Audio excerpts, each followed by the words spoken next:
So ನಮ್ಮಲ್ಲಿರ್ತಕ್ಕಂಥ ವಿಡಿಯೋದ ಉತ್ತರಗಳು ನಿಮಗೆ ಭಾಳ ಸರಳವಾಗಿ ಉತ್ತರಗಳು ಸಿಗ್ತವೆ, ಸುಲಭ ಇದ್ದಾವೆ. ಸೊ ಜೊತೆಗೆ ಉತ್ಕೃಷ್ಟ ಗುಣಮಟ್ಟದ ಉತ್ತರಗಳನ್ನು ನಾವು ಪ್ರಿಪೇರನ್ನು ಮಾಡಿದ್ದೀವಿ. ಸೊ ಸೆಕೆಂಡ್ PUC ಅವರಿಗಾಗಿ ನಾವು ಭಾಷೆಗಳಲ್ಲಿ ಕನ್ನಡ ಬರ್ತಾ ಇದ್ದಾವೆ ವಿಡಿಯೋಗಳು, ಇಂಗ್ಲೀಷ್ ಇದೆ, ಹಿಂದಿ ಇದೆ. ಆಮೇಲೆ ಆರ್ಟ್ಸ್ ಮತ್ತು ಕಾಮರ್ಸ್ಗೆ ಸಂಬಂಧಪಟ್ಟಂತೆ ಏನೊಂದು ಸಬ್ಜೆಕ್ಟ್ಸ್ ಇದಾವಲ್ಲ ಅವುಗಳು ಕೂಡ ವಿಡಿಯೋಗಳನ್ನು ನಾವು ನಿಮಗೆ ಕೊಡ್ತಾ ಇದ್ದೀವಿ. ಸೊ ದಯಮಾಡಿ ವಿಡಿಯೋಗಳನ್ನು ಲೈಕ್, ಶೇರ್ ಹಾಗೂ ಸಬ್ಸ್ಕ್ರೈಬ್ ಮಾಡೋದನ್ನು ಮಾತ್ರ ಮರೆಯದಿರಿ ಅಂತ ಹೇಳ್ತಾ, ಸೊ ವಿಡಿಯೋದ ಡಿಸ್ಕ್ರಿಪ್ಷನ್ ಬಾಕ್ಸ್ನಲ್ಲಿ ಪ್ಲೇಲಿಸ್ಟ್ ಲಿಂಕನ್ನು ಕೊಡ್ತೀನಿ, ಅದನ್ನು ಸಹಿತ ತಾವೆಲ್ಲರೂ ಸ್ವಲ್ಪ ಅಬ್ಸರ್ವ್ ಮಾಡಿ ಅಂತ ಹೇಳ್ತಾ ಈ ಒಂದು ವಿಡಿಯೋವನ್ನು ಶುರು ಮಾಡ್ತೀನಿ. ಲೈಕ್, ಶೇರ್ ಮತ್ತು ಸಬ್ಸ್ಕ್ರೈಬ್ ಮಾಡೋದನ್ನು ಮಾತ್ರ ಮರೆಯದಿರಿ. ನಮ್ಮದೇ ಒಂದು ಟೆಲಿಗ್ರಾಮ್ ಗ್ರೂಪ್ ಅದ, ವಾಟ್ಸಪ್ ಚಾನಲ್ ಅದಾವ, ಲಿಂಕನ್ನು ವಿಡಿಯೋದ ಡಿಸ್ಕ್ರಿಪ್ಷನ್ ಬಾಕ್ಸ್ನಲ್ಲಿ ಕೊಡ್ತೀನಿ, ಅವುಗಳಿಗೆ ಬಂದು ಜಾಯ್ನ್ ಆಗಿ ಅಂತ ಇನ್ನೊಂದು ಸಾರಿ ಹೇಳ್ತಾ, ಸೊ ಅಭ್ಯಾಸ ಮುಖ್ಯ ಪ್ರಶ್ನೆ ಸಂದರ್ಭ ಸೂಚಿಸಿ ಸ್ವಾರಸ್ಯವನ್ನು ವಿವರಿಸಿರಿ. ಮೊದಲ ಪ್ರಶ್ನೆ, ಉಳಿದವರಳಿ ವೆನಗುಂದೆ ಅಂತಕ್ಕಂಥದ್ದು ಇದೆ. ಸೊ ಆಯ್ಕೆಯಲ್ಲಿ ಫಸ್ಟ್ ಬರಬೇಕಾಗಿತ್ತು, ಪ್ರಸ್ತುತ ವಾಕ್ಯವನ್ನು ಅಭಿನವ ಪಂಪ ಎಂಬ ಬಿರುದಾಂಕಿತ ನಾಗಚಂದ್ರನು ಬರೆದಿರುವ ರಾಮಚಂದ್ರ ಚರಿತ ಪುರಾಣ ಚಂಪು ಕಾವ್ಯದಿಂದ ಆಯ್ದ ಕದಡಿದ ಸಲಿಲಂ ತಿಳಿವಂದದೆ ಎಂಬ ಪದ್ಯಪಾಠದಿಂದ ಆರಿಸಲಾಗಿದೆ. ಸಂದರ್ಭ, ಈ ಮಾತನ್ನು ರಾವಣನು ಬಹುರೂಪಿಣಿ ವಿದ್ಯೆಗೆ ಹೇಳ್ತಾನೆ. ರಾವಣನಿಗೆ ಪ್ರತ್ಯಕ್ಷವಾದ ವಿದ್ಯಾದೇವತೆಯು ಯುದ್ಧದಲ್ಲಿ ರಾಮಲಕ್ಷ್ಮಣರನ್ನುಳಿದು ಉಳಿದವರನ್ನು ಸಂಹರಿಸುತ್ತೇನೆಂದು ಹೇಳಿದಾಗ ರಾವಣನು ಉಳಿದವರ ಅಳಿವಿನಿಂದ ನನಗೇನೂ ಪ್ರಯೋಜನವಿಲ್ಲ, ಅದಕ್ಕೆ ನಿನ್ನ ಸಹಾಯದ ಅಗತ್ಯವಿಲ್ಲವೆಂದು ತಿರಸ್ಕಾರದಿಂದ ನುಡಿಯುವ ಸಂದರ್ಭವಿದು. ಅವನಿಗೆ ರಾಮಲಕ್ಷ್ಮಣರ ಅಳಿವಿನ ಅಗತ್ಯವಿರುವುದು ಇಲ್ಲಿ ಗೋಚರಿಸುತ್ತದೆ ಅಂತ ಬರೆದ್ರೆ ಸೊ ಫಸ್ಟ್ ಆನ್ಸರ್ ಕ್ಲಿಯರ್ ಆಗ್ತದೆ. ಎರಡನೇ ವಾಕ್ಯಕ್ಕೆ ಹೋಗೋಣ. ವಾಕ್ಯ ಇತ್ತು, ಸಮಧಿಕರಾರ್ ಜಗತ್ರಯದೊಳಿನೆನ್ನಗೆ ಅಂತ ಇದೆ. ಆಯ್ಕೆ, ಪ್ರಸ್ತುತ ವಾಕ್ಯವನ್ನು ಅಭಿನವ ಪಂಪ ಎಂಬ ಬಿರುದಾಂಕಿತ ನಾಗಚಂದ್ರನು ಬರೆದಿರುವ ರಾಮಚಂದ್ರ ಚರಿತ ಪುರಾಣ ಚಂಪು ಕಾವ್ಯದಿಂದ ಆಯ್ದ ಕದಡಿದ ಸಲಿಲಂ ತಿಳಿವಂದದೆ ಎಂಬ ಪದ್ಯಪಾಠದಿಂದ ಆರಿಸಲಾಗಿದೆ. ವಿದ್ಯಾದೇವತೆಯ ಪ್ರಭಾವವನ್ನು ಪರೀಕ್ಷಿಸಿ ಆನಂದ ತುಂಬಿದ ಹೃದಯದವನಾದ ರಾವಣನು ಬೀಗುತ್ತಾ ಪ್ರಮದವನಕ್ಕೆ ಹೊರಟ ಸಂದರ್ಭದಲ್ಲಿ ಈ ಮಾತನ್ನು ಹೇಳುತ್ತಾನೆ. ಮೂರು ಲೋಕಗಳಲ್ಲಿಯೂ ತನಗೆ ಸಮಬಲರಾದವರು ಯಾರೂ ಇಲ್ಲವೆಂಬ ಆತ್ಮವಿಶ್ವಾಸ ರಾವಣನಲ್ಲಿ ಗರಿಗೆದರಿ ಸೀತೆಯನ್ನು ನೋಡುವ ಕಾತರದಿಂದ ಭುಜದಂಡಗಳನ್ನು ಹೆಮ್ಮೆಯಿಂದ ನೋಡಿಕೊಂಡು ಹೇಳುವ ಈ ಸಂದರ್ಭವಾಗಿದೆ ಅಂತ ಬರೆದ್ರೆ ಸಾಕು. ಮುಂದಿನ ವಾಕ್ಯ 3, ಎಸ್ ಏನಂ ಕೆಲ್ದಪೆನೋ ಪೊಲ್ಲ ವಾರ್ತೆ ನಿನ್ ಅಂತ ಇದೆ. ಆಯ್ಕೆ, ಪ್ರಸ್ತುತ ವಾಕ್ಯವನ್ನು ಅಭಿನವ ಪಂಪ ಎಂಬ ಬಿರುದಾಂಕಿತ ನಾಗಚಂದ್ರನು ಬರೆದಿರುವ ರಾಮಚಂದ್ರ ಚರಿತ ಪುರಾಣ ಚಂಪು ಕಾವ್ಯದಿಂದ ಆಯ್ದ ಕದಡಿದ ಸಲಿಲಂ ತಿಳಿವಂದದೆ ಎಂಬ ಪದ್ಯಪಾಠದಿಂದ ಆರಿಸಲಾಗಿದೆ. ಸೊ ಉತ್ತರ ಏನಿತ್ತಪ್ಪ ಅಂತಂದರೆ, ಪ್ರಮದವನಕ್ಕೆ ರಾವಣನ ಆಗಮನವಾಗುತ್ತಿರುವುದನ್ನು ರಾಕ್ಷಸ ಪತ್ನಿಯರಿಂದ ತಿಳಿದ ಸೀತೆ ತನ್ನ ಮನದಲ್ಲಿ ವ್ಯಾಕುಲಗೊಳ್ಳುತ್ತಾಳೆ. ಆಕೆ ರಾವಣನ ಕಂಡು ರಾಮಲಕ್ಷ್ಮಣರಿಗೆ ಸಂಬಂಧಿಸಿದ ಇನ್ನಾವ ಕೆಟ್ಟ ಸುದ್ದಿಯನ್ನು ಕೇಳಬೇಕಾಗಿದೆಯೋ ಎಂದು ಭಯಗೊಳ್ಳುತ್ತಾಳೆ. ರಾವಣನಿಂದೊದಗುವ ಅಪಾಯದ ಬಗೆಯ ಸೀತೆಯ ಕಳವಳದ ಮನಸ್ಥಿತಿಯನ್ನು ವ್ಯಕ್ತಪಡಿಸುವ ಈ ಮೇಲಿನ ಸಂದರ್ಭವಿದಾಗಿದೆ. ಮುಂದಿನ ವಾಕ್ಯ, ಅಸಾಧ್ಯವಪ್ಪ ಮರುವಕ್ಕಮಿಲ್ ಅಂತ ಇದೆ. ಆಯ್ಕೆ, ಪ್ರಸ್ತುತ ವಾಕ್ಯವನ್ನು ಅಭಿನವ ಪಂಪ ಎಂಬ ಬಿರುದಾಂಕಿತ ನಾಗಚಂದ್ರನು ಬರೆದಿರುವ ರಾಮಚಂದ್ರ ಚರಿತ ಪುರಾಣ ಚಂಪು ಕಾವ್ಯದಿಂದ ಆಯ್ದ ಕದಡಿದ ಸಲಿಲಂ ತಿಳಿವಂದದೆ ಎಂಬ ಪದ್ಯಪಾಠದಿಂದ ಆರಿಸಲಾಗಿದೆ. ಸೀತೆಗೆ ರಾವಣನು ಹೇಳುವ ಮಾತಿದು. ಸಂದರ್ಭ, ರಾವಣನ ಆಗಮನದಿಂದ ಸೀತೆಯು ತಲ್ಲಣಕ್ಕೊಳಗಾಗುತ್ತಾಳೆ. ಅವಳ ಸನಿಹಕ್ಕೆ ಬಂದ ರಾವಣನು ಬಹುರೂಪಿಣಿ ವಿದ್ಯೆ ವಶವಾಗುವುದರಿಂದ ಯುದ್ಧದಲ್ಲಿ ತನಗೆ ಅಸಾಧ್ಯವಾದುದು ಯಾವುದೂ ಇಲ್ಲ, ತನಗೆ ಎದುರು ನಿಲ್ಲುವ ಪ್ರತಿಪಕ್ಷವೇ ಇಲ್ಲ, ನೀನು ರಾಮನನ್ನು ಬಿಟ್ಟು ತನಗೆ ಒಲಿಯಬೇಕೆಂದು ರಾವಣನು ಸೀತೆಗೆ ಹೇಳುವ ಸಂದರ್ಭವಾಗಿದೆ ಅಂತ ಬರೆದ್ರೆ ಉತ್ತರ ಕಂಪ್ಲೀಟ್ ಆಗ್ತದೆ. ಸೊ ಮುಂದಿನ ವಾಕ್ಯ ಇತ್ತು, ವಾಕ್ಯ 5, ರಘುತನುಜನಾಯು ಪ್ರಾಣಂಬರೆಗಂ ಬಾರದಿರು ಅಂತ ಇದೆ. ಉತ್ತರ ಆಯ್ಕೆ, ಪ್ರಸ್ತುತ ವಾಕ್ಯವನ್ನು ಅಭಿನವ ಪಂಪ ಎಂಬ ಬಿರುದಾಂಕಿತ ನಾಗಚಂದ್ರನು ಬರೆದಿರುವ ರಾಮಚಂದ್ರ ಚರಿತ ಪುರಾಣ ಚಂಪು ಕಾವ್ಯದಿಂದ ಆಯ್ದ ಕದಡಿದ ಸಲಿಲಂ ತಿಳಿವಂದದೆ ಎಂಬ ಪದ್ಯಪಾಠದಿಂದ ಆರಿಸಲಾಗಿದೆ. ಈ ಮಾತನ್ನು ಸೀತೆಯು ರಾವಣನಿಗೆ ಹೇಳ್ತಾಳೆ. ರಾವಣನು ಬಹುರೂಪಿಣಿ ವಿದ್ಯೆಯ ಸಿದ್ಧಿಯ ನಂತರ ಸೀತೆಯ ಬಳಿಗೆ ಬಂದು ಯುದ್ಧದಲ್ಲಿ ತನಗೆ ಗೆಲುವು ನಿಶ್ಚಿತವೆಂದು ಹೇಳಿ ರಾಮನ ಆಸೆಯನ್ನು ತೊರೆದು ತನಗೆ ಒಲಿಯಬೇಕೆಂದು ಹೇಳುತ್ತಾನೆ. ಆಗ ಸೀತೆಯು ದುಃಖಿತಳಾಗಿ ರಾವಣನ ಕುರಿತು ಶ್ರೀರಾಮನ ಆಯಸ್ಸು ಪ್ರಾಣಗಳು ಇರುವವರೆಗೂ ತನ್ನತ್ತ ಬರಬಾರದೆಂದು ಹೇಳಿ ಮೂರ್ಛಿತಳಾಗಿ ನೆಲಕ್ಕೊರಗುವ ಸಂದರ್ಭ ಇದಾಗಿದೆ. 6ನೇ ವಾಕ್ಯ, ಕದಡಿದ ಸಲಿಲಂ ತಿಳಿವಂದದೆ ಅಂತ ಇದೆ. ಪ್ರಸ್ತುತ ವಾಕ್ಯವನ್ನು ಅಭಿನವ ಪಂಪ ಎಂಬ ಬಿರುದಾಂಕಿತ ನಾಗಚಂದ್ರನು ಬರೆದಿರುವ ರಾಮಚಂದ್ರ ಚರಿತ ಪುರಾಣ ಚಂಪು ಕಾವ್ಯದಿಂದ ಆಯ್ದ ಕದಡಿದ ಸಲಿಲಂ ತಿಳಿವಂದದೆ ಎಂಬ ಪದ್ಯಪಾಠದಿಂದ ಆರಿಸಲಾಗಿದೆ. ಸೀತೆಯ ಬಗೆಗೆ ಅನುಕಂಪ ಹುಟ್ಟಿದ ರಾವಣನ ಮನಸ್ಥಿತಿಯನ್ನು ವರ್ಣಿಸುತ್ತಾ ಕವಿ ಈ ಮಾತನ್ನು ಹೇಳಿದ್ದಾನೆ. ಸೀತೆಯ ಮೂರ್ಛೆಗೆ ತಲುಪಿದ ಕ್ಷಣ ರಾವಣನಿಗೆ ಅವಳ ಮೇಲೆ ಅನುಕಂಪ ಉದಿಸಿ ತನ್ನನ್ನು ನಿಂದಿಸಿಕೊಳ್ಳುತ್ತಾನೆ. ಕರುಣಾಮೂರ್ತಿಯಾದ ರಾವಣನು ತಾನು ಕರ್ಮವರಕ್ಕೀಡಾಗಿ ಮಾಡಿದ ಪಾಪದ ಕೆಲಸಕ್ಕಾಗಿ ಮರಗುತ್ತಾನೆ. ಸೀತೆಯ ಬಗೆಗೆ ಅವನಿಗೆ ವೈರಾಗ್ಯ ಉಂಟಾಗಿ ಅವನ ಕದಡಿದ ಮನಸ್ಸೆಂಬ ಕೊಳವು ತಿಳಿಯಾಗಿ ನಿರ್ಮಲಗೊಂಡಿತೆಂಬ ಕವಿಯ ವರ್ಣನೆ ಅನನ್ಯವಾಗಿದೆ. ಈ ವಾಕ್ಯ ಕಾವ್ಯಭಾಗದ ಶೀರ್ಷಿಕೆಯೂ ಆಗಿದೆ. ಆಮೇಲೆ 7ನೇ ವಾಕ್ಯ, ಉದಾತ್ತನೋಳು ಪುಟ್ಟದಲ್ತೆ ನೀಲಿರಾಗಂ ಅಂತ ಇದೆ. ಆಯ್ಕೆ: ಪ್ರಸ್ತುತ ವಾಕ್ಯವನ್ನು ಅಭಿನವ ಪಂಪ ಎಂಬ ಬಿರುದಾಂಕಿತ ನಾಗಚಂದ್ರನು ಬರೆದಿರುವ ರಾಮಚಂದ್ರ ಚರಿತಪುರಾಣ ಎಂಬ ಚಂಪು ಕಾವ್ಯದಿಂದ ಆಯ್ದ ಕದಡಿದ ಸಲಿಲಂ ತಿಳಿವಂದದೆ ಎಂಬ ಪದ್ಯಪಾಠದಿಂದ ಆರಿಸಲಾಗಿದೆ. ಕವಿಯು ರಾವಣನ ಬಗ್ಗೆ ಹೇಳುವ ಮಾತಿದು. ಸೀತೆಯ ಬಗೆಗೆ ವೈರಾಗ್ಯ ಭಾವ ತಾಳಿದ ರಾವಣನ ಮನಸ್ಸು ತಿಳಿಗೊಳ್ಳದಂತೆ ಆಗುತ್ತದೆ. ಅವಳ ಬಗೆಗೆ ಕರುಣೆ ಅನುಕಂಪಗಳು ಹುಟ್ಟಿ ತನಗೆ ತಾನೇ ಪಶ್ಚಾತ್ತಾಪಕ್ಕೊಳಗಾಗುತ್ತಾನೆ. ಕದಡಿದ ಅವನ ಮನಸ್ಸೆಂಬ ಕೊಳ ತಿಳಿನೀರಿನಂತಾಗುತ್ತದೆ. ರಾವಣನ ಈ ಮನಪರಿವರ್ತನೆಯನ್ನು ಕವಿಯು ಶ್ಲಾಘಿಸುತ್ತಾ ಉದಾತ್ತನಲ್ಲಿ ಮಾತ್ರ ಇಂತಹ ವಿಶಾಲ ಭಾವನೆಯ ಸ್ಥಿರ ಪ್ರೀತಿ ಮೂಡಲು ಸಾಧ್ಯವೆಂದು ಹೇಳುತ್ತಾನೆ ಅಂತಕ್ಕಂಥದ್ದು ಉತ್ತರ ಇತ್ತು. ಮುಂದಿನ ವಾಕ್ಯ 8, ಅಪೇಕ್ಷಿಸುವೇನೆ ಗುಣಹಾನಿಯನ್ನೆನ್ನ ಪಾಪದಿಂ ಅಂತ ಇದೆ. ಆಯ್ಕೆ: ಪ್ರಸ್ತುತ ವಾಕ್ಯವನ್ನು ಅಭಿನವ ಪಂಪ ಎಂಬ ಬಿರುದಾಂಕಿತ ನಾಗಚಂದ್ರನು ಬರೆದಿರುವ ರಾಮಚಂದ್ರ ಚರಿತಪುರಾಣ ಚಂಪು ಕಾವ್ಯದಿಂದ ಆಯ್ದ ಕದಡಿದ ಸಲಿಲಂ ತಿಳಿವಂದದೆ ಎಂಬ ಪದ್ಯಪಾಠದಿಂದ ಆರಿಸಲಾಗಿದೆ. ಈ ಮಾತನ್ನು ರಾವಣನು ತನ್ನ ಆಪ್ತವರ್ಗಕ್ಕೆ ಹೇಳುತ್ತಾನೆ. ಸೀತೆಯು ರಾವಣನಿಗೆ ಒಲಿಯದೇ ಇದ್ದಾಗ ಅವಳ ಬಗ್ಗೆ ಅವನಿಗೆ ವೈರಾಗ್ಯ ಮತ್ತು ಕಾರುಣ್ಯಗಳು ಉದುರಿಸಿದವು. ಆಗ ಅವನು ತನ್ನ ಆಪ್ತವರ್ಗಕ್ಕೆ ಸೀತೆಯ ಗುಣಗಳನ್ನು ಹೊಗಳುತ್ತಾ, ಗುಣಪರಿಪಾಲನೆ ಮಾಡುವ ನನ್ನನ್ನು, ನನ್ನ ರಾಜ್ಯಲಕ್ಷ್ಮಿಯನ್ನು, ನನ್ನ ದಿವ್ಯಭೂಷಣ ವಸ್ತ್ರಗಳನ್ನು ತೃಣ ಸಮಾನವಾಗಿ ಕಂಡಂಥ ಸೀತೆಯನ್ನು ಮೋಹಿಸಿದ್ದು ನನ್ನ ಗುಣಹಾನಿಯಾಗಿದೆ ಎಂದು ಪಶ್ಚಾತ್ತಾಪದಿಂದ ಮರುಗುವ ಸಂದರ್ಭವಿದಾಗಿದೆ ಅನ್ನೋದನ್ನು ನೀವು ಬರಿಬೇಕಿತ್ತು. ಮುಂದಿನ ವಾಕ್ಯ, ಕಂದರ್ಪ ವಿಮೋಹದಿಂದ ಗಲ್ಚಿ ಅಂತ ಇದೆ. ಆಯ್ಕೆ: ಪ್ರಸ್ತುತ ವಾಕ್ಯವನ್ನು ಅಭಿನವ ಪಂಪ ಎಂಬ ಬಿರುದಾಂಕಿತ ನಾಗಚಂದ್ರನು ಬರೆದಿರುವ ರಾಮಚಂದ್ರ ಚರಿತಪುರಾಣ ಚಂಪು ಕಾವ್ಯದಿಂದ ಆಯ್ದ ಕದಡಿದ ಸಲಿಲಂ ತಿಳಿವಂದದೆ ಎಂಬ ಪದ್ಯಪಾಠದಿಂದ ಆರಿಸಲಾಗಿದೆ. ರಾವಣನು ಸ್ವಗತದಲ್ಲಿ ಹೇಳಿಕೊಳ್ಳುವ ಮಾತಿದು. ಸೀತೆಯ ಬಗೆಗೆ ರಾವಣನ ಮನಸ್ಸಿನಲ್ಲಿ ಕಾರುಣ್ಯರಸ ಉಕ್ಕಿ ಅವಳ ಬಗ್ಗೆ ಉಂಟಾದ ಅನುರಾಗವನ್ನು ತೊಳೆದುಕೊಳ್ಳುವ ಸ್ವಭಾವದವನಾದ ರಾವಣನು ಪಶ್ಚಾತ್ತಾಪದಿಂದ ಈ ಮಾತುಗಳನ್ನು ಆಡುತ್ತಾನೆ. ಪ್ರಾಣಪ್ರಿಯರಾದ ರಾಮಸೀತೆಯರನ್ನು ಕರ್ಮವಶದ ನೆಪದಿಂದ ಕಾಮಮೋಹಿತನಾಗಿ ಅಗಲಿಸಿದೆ. ಇದರಿಂದ ತನ್ನ ಕುಲದ ಹಿರಿಮೆ ಅಳಿಯಿತು. ತಾನೆಂತಹ ಅವಿವೇಕಿ ಎಂದು ರಾವಣ ಯೋಚಿಸುವ ಸಂದರ್ಭದಲ್ಲಿ ಈ ಮಾತು ಬಂದಿದೆ ಅಂತ ಬರೆದ್ರೆ ಸಾಕು. ಮುಂದಿನ ವಾಕ್ಯ, ರಣಾಗ್ರದೋಳ್ ಪಿಡಿದುಂ ತಂದಾಂ ಕೊಟ್ಟಪೆಂ ಅಂತ ಇದೆ.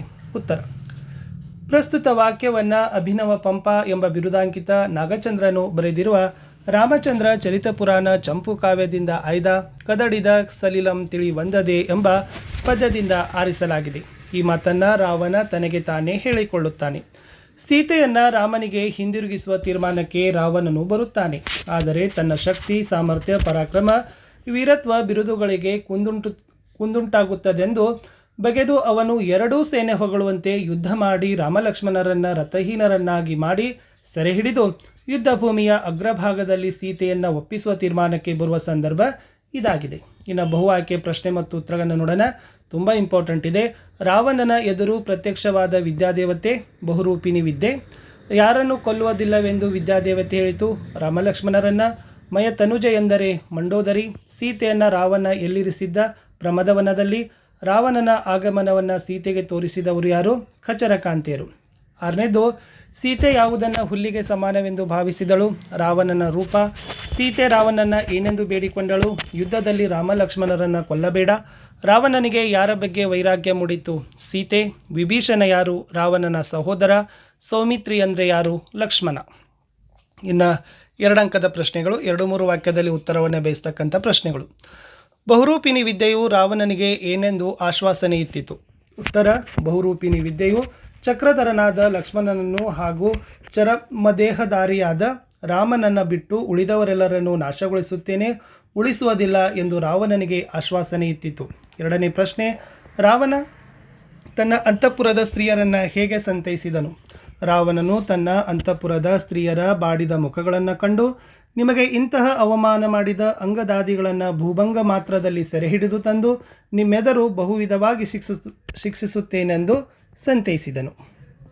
3ನೇ ಪ್ರಶ್ನೆ, ಸೀತೆಯ ತಲ್ಲಣಕ್ಕೆ ಕಾರಣವೇನು?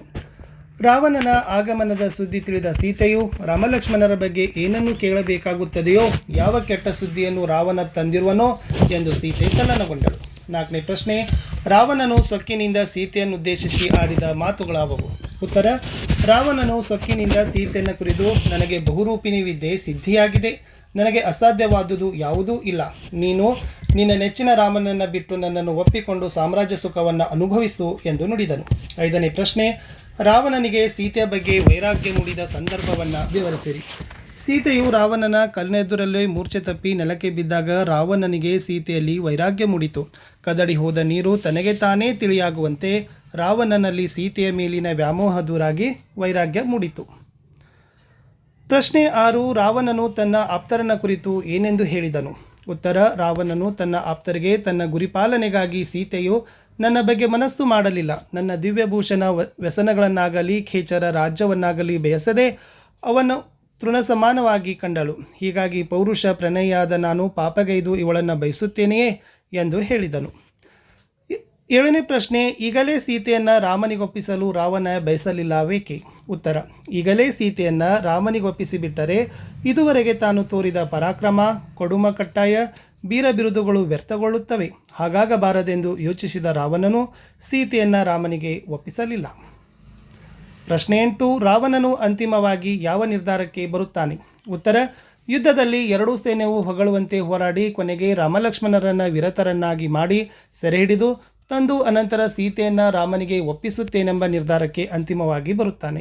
ಮುಂದಿನ ಪ್ರಶ್ನೆಗಳು ಎಲ್ಲವೂ 4 ಅಂಕದ ಪ್ರಶ್ನೆಗಳು, 5-6 ವಾಕ್ಯಗಳಲ್ಲಿ ಉತ್ತರವನ್ನು ಬಯಸ್ತಕ್ಕಂಥ ಪ್ರಶ್ನೆಗಳು.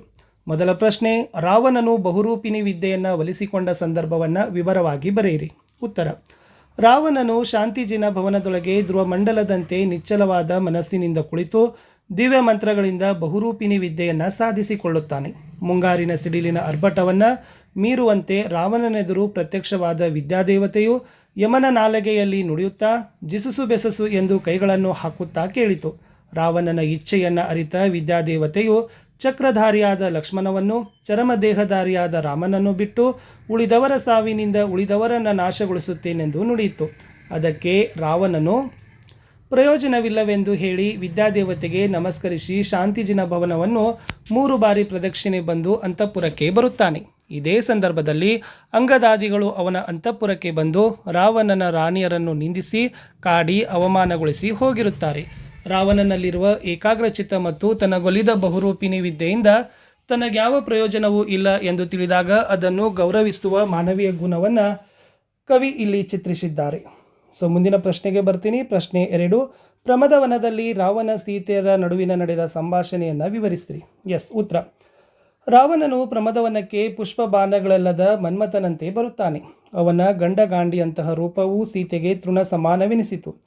ರಾವಣನಿಂದ ರಾಮಲಕ್ಷ್ಮಣರ ಬಗೆಗೆ ಎಂತಹ ಕೆಟ್ಟ ಸುದ್ದಿಯನ್ನು ಕೇಳಬೇಕಾಗುತ್ತದೆಯೋ ಎಂದು ಸೀತೆ ಆತಂಕಪಡುತ್ತಾಳೆ.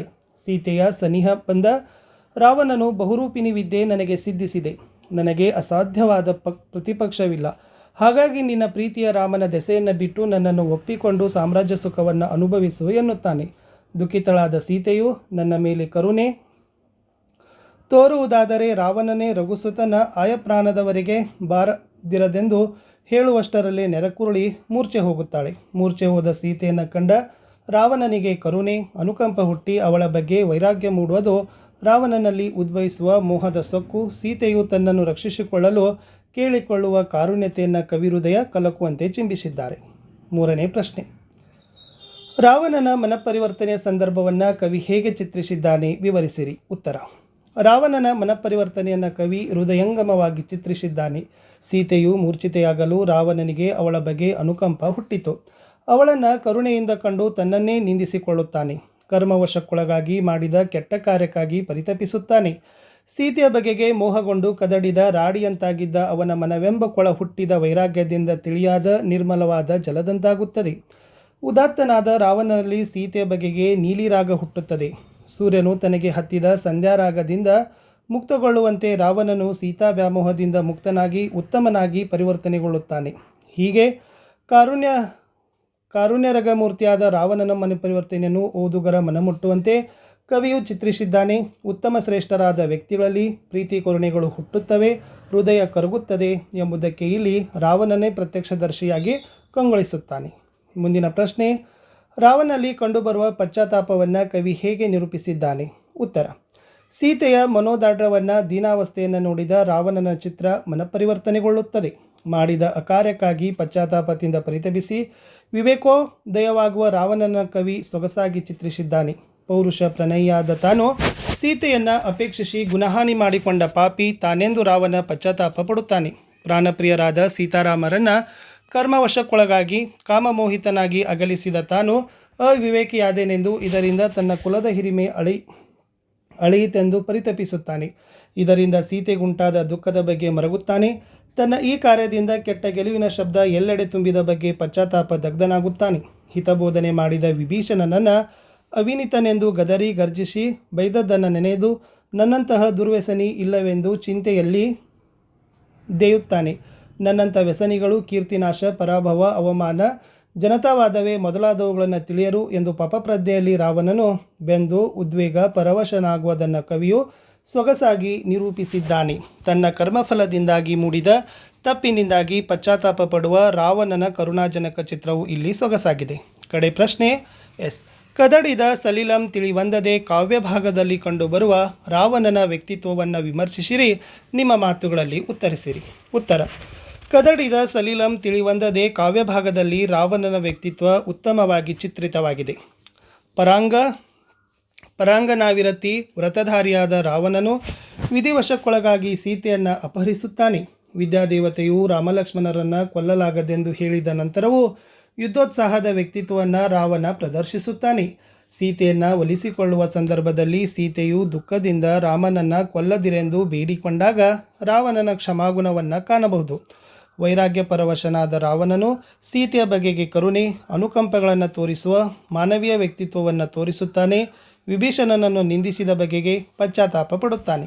ಅಂತಿಮವಾಗಿ ಉದಾತ್ತ ಭಾವನೆಯಿಂದ ಸೀತೆಯನ್ನು ರಾಮನಿಗೊಪ್ಪಿಸುವ ನಿರ್ಧಾರಕ್ಕೆ ಬರುತ್ತಾನೆ. ಆದರೆ ಅಲ್ಲಿಯೂ ತನ್ನ ಶಕ್ತಿ, ಸಾಮರ್ಥ್ಯ, ವೀರ ಬಿರುದುಗಳಿಗೆ ಕುಂದುಂಟಾಗದಂತೆ ಯುದ್ಧ ಮಾಡಿ ರಾಮನನ್ನು ಸೆರೆ ಹಿಡಿದು ಅನಂತರ ಸೀತೆಯನ್ನು ಒಪ್ಪಿಸುವ ಅವನ ಧೀರೋದಾತ್ತ ಮತ್ತು ಸ್ವಾಭಿಮಾನದ ವ್ಯಕ್ತಿತ್ವವು ಓದುಗರಾದ ನಮ್ಮ ಮನಸೆಳೆಯುತ್ತದೆ.